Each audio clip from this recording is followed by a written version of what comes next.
Euzu billahi mineşşeytanirracim. Bismillahirrahmanirrahim. Elhamdülillahi rabbil alamin. Ves salatu vesselamu ala abdihi ve rasulihi Muhammedin ve ala alihi ve sahbihi ve tabi'ihim ecmaîn. Xandaq soğuşu Müslümanlarga da şulun bilen bir retten münafiqlarga hem indi müşriklerge de ağır şartlarda öte. Müslümanlarga ne için? Çünkü bir yaklap algı yaktan frontta deb ettiginde müşrikler aşık bulgan düşmanlar tıra artkı yaktan indi Banu Qurayza bu Yahudlar hıyanet kılalar Peygamberimiz sallallahu aleyhi ve sellem'ge. Hem indi münafiqlar Peygamber sallallahu aleyhi ve sellem'den ey Allah ilçesi sallallahu aleyhi ve sellem bizning uylarimiz aşık, yani düşman için aşık, bizge ruhsat etalik etirge deb süre ketip baralar. Hem indi müşriklerge ne için ağır şartlarda öte? Çünkü Allah Rabbimiz özünün indi zor bir gaskarin deb ettiginde jilni jibere. Hem indi jil alarning bütün şulmaklarını eğlendirip palatkalarını ko'tarib olib ketadi, hayvanları öle. Hem indi iki yakkada şu bik ağır şartlarda öte. Hem bir qapqara tunni Peygamberimiz sallallahu aleyhi ve sellem sahabeleri arasından yürüy. Hem indi Huzeyfe radıyallahu anhu söyleytirgan bula, hem Allah ilçesi sallallahu aleyhi ve sellem her bir sahabe sakırından ötті diye. Bizim diye korku boğazlarımızga kelip jetken edi diye. Çünkü bir yaklap müşrikler bulsa, arttan Banu Qurayza bulsa diye, jetmese münafiqlar bizim saflarını kaldırıp gittiler. Peygamberimiz sallallahu aleyhi ve sellem yanında bik azgına kişi kaldı diye.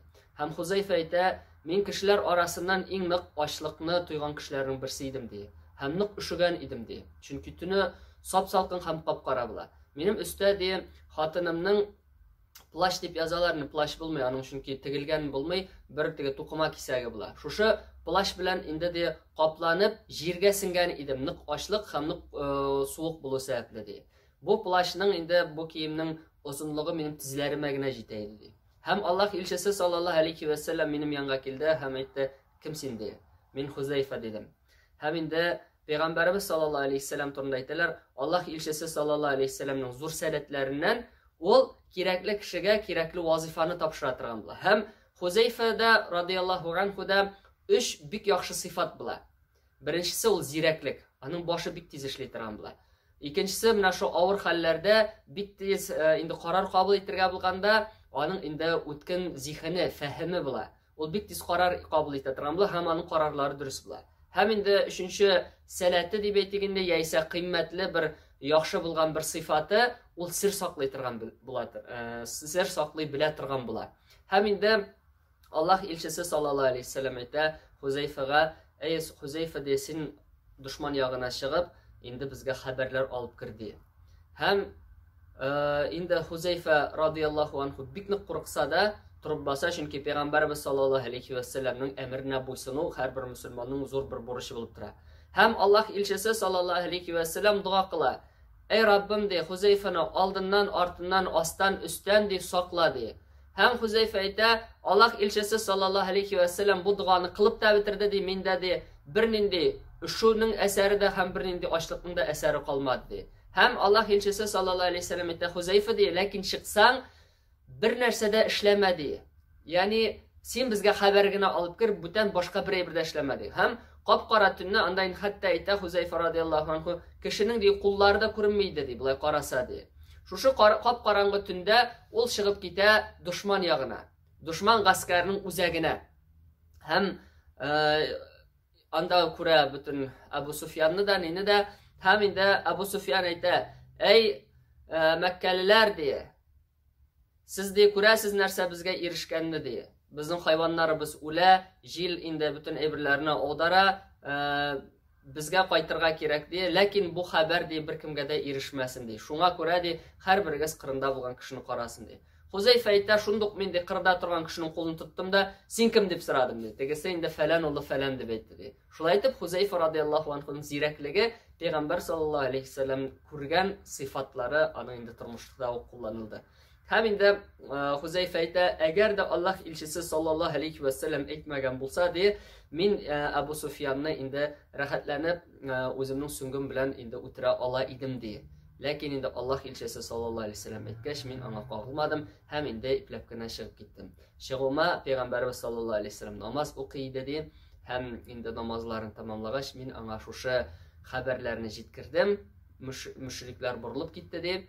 Һәм инде Аллаһ илчесе саллаллаһу алейһи вәсәлләм бик нык сөенде. Аллаһ Раббыбызга хәмд һәм сәнәләр әйтте ди.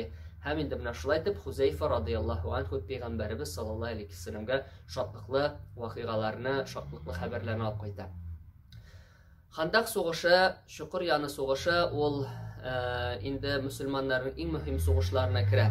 Анда корбаннар күп булмый. Бу күбрәк инде нервларда булган сугыш дип әйтәләр. Ләкин менә шушы вакытта инде Аллаһ Тәгалә күрсәтә мөселманнарның үстенлеген. Аллаһ Тәгалә күрсәтә мөселманнарга каршы торырдай, шушы вакытта инде көч юк икәнлеген күрсәтә. Һәм инде бик нык авыр шартларда үтсә дә, бу инде мөселманнар өчен бик зур файда була. Һәм инде Пәйгамбәрбез саллаллаһу алейһи вәсәлләм әйтә, хәзер инде алар түгел, без аларга һөҗүм итербез ди. Мөселманнар арасыннан бер 6 кына кеше үтерелгән дип әйтәләр, мөшрикләр ягыннан 10 кеше юкка чыгарылган дип әйтәләр. Һәм инде мөселманнар арасыннан Сагыт ибн Мугаз радиллаһу анһу ансари беренчеләрдән булып ислам динен кабул иткән ансар, ягъни Мәдинәдә туып үскән кеше, инде җәрәхәтләнә, авыр җәрәхәт белән һәм инде дуга кыла, эй Раббым ди, миңа әҗәлемне җибәрми тор, хәтта инде Бәну Курайза белән инде эшләребезне бетергәнче дип. Һәм инде Аллаһ Раббыбыз аңа аның дугасына җавап бирә.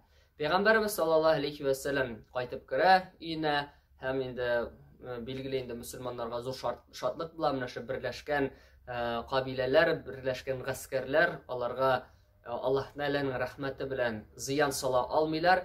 Пәйгамбәрбез саллаллаһу алейһи вәсәлләм гусул кыйнып торганда, инде Сәләмәнең йортында, аның янына гусул кыйнгач инде килә Җәбраил фәрештә радиллаһу анһу алейһиссәләм гафу итегез. Җәбраил фәрештә әйтә, эй Мөхәммәд ди, безнең ди фәрештәләр әле һаман үзләренең кораллары белән коралланган ди.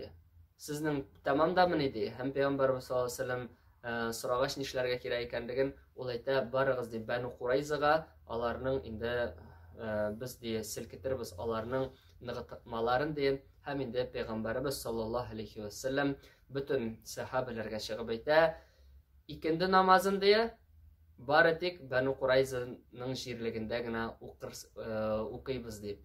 Һәм инде бу сүзне кайсы берсе инде турыдан-туры аңлый, хәтта инде икенде намазы керсә дә юлда алар укымыйлар, инде Бәну Курайзаның җирлегенә барып җиткәч, инде ахшам намазыннан соң дип әйтелә, инде шуннан соң укыйлар.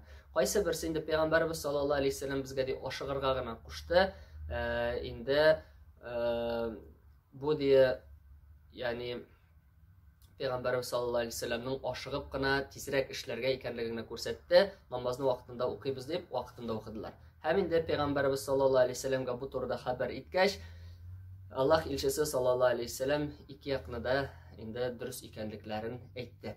Һәм бу инде яңа сугыш була Бәну Курайзага карата. Аларның инде хыянәте бик зур иде, чөнки авыр вакытта дошман Пәйгамбәр саллаллаһу алейһи вәсәлләмгә һөҗүм иткән вакытта алар хыянәт кылдылар.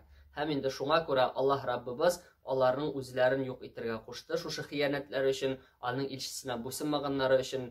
Һәм инде Аллаһ илчесе саллаллаһу алейһи вәсәлләм үзе дә аларның инде диварларына таба юл тотты. Һәм инде монда әйтәләр, Пәйгамбәр саллаллаһу алейһи вәсәлләмнең сахабаларының саны ди 3000-гә җиткән иде шунда барганда. Аларны төркем берәнләп тә инде күпләп тә бардылар һәм инде шушы җиргә җиттеләр Бәну Курайза кабиләсе тирәсенә, алар яшәгән ныгытмаларына, һәм инде аларны камалышта тоттылар. Һәм инде менә шушы камалышның, шушы сугышның нәрсә белән тамамланганы, аның нинди файдалары булганын иншааллаһ киләсе дәрестән белербез. Аллаһ Раббыбыз һәр барчалыбызга ныклы иман, тауфик, һидаят, истиқамәтләрен насыйп әйләсә иде.